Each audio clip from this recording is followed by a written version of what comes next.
Ang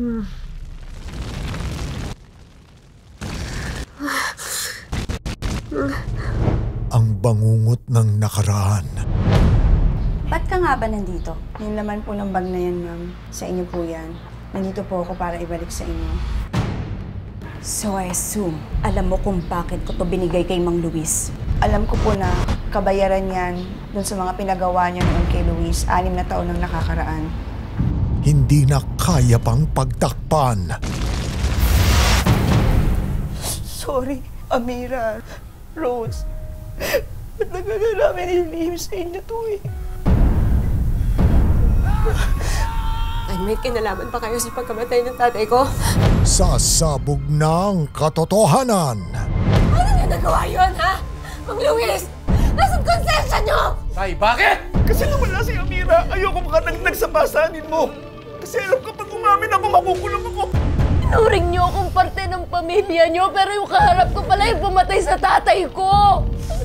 Patawarin niyo. Patawarin niyo. Dahil nabulag kayo sa pera? Mang Luis! Mang Luis, ano kaya kayo? Masapang ka! Mira! Ang lihim ng mga tera pilit mang itago. Buti na lang, kinuha ng mga tauhan ng daddy mo bago pa makuha ni Amira.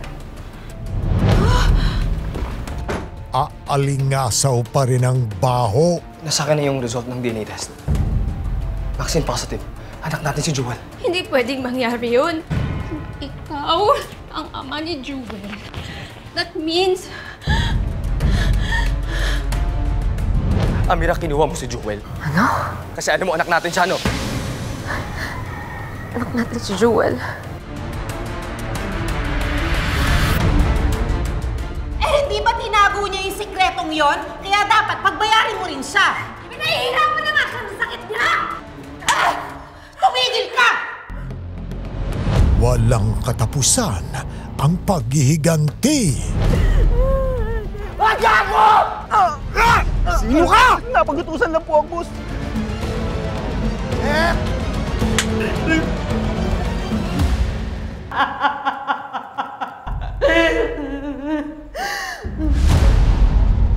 Makiling 4 p.m. sa GMA Afternoon Prime.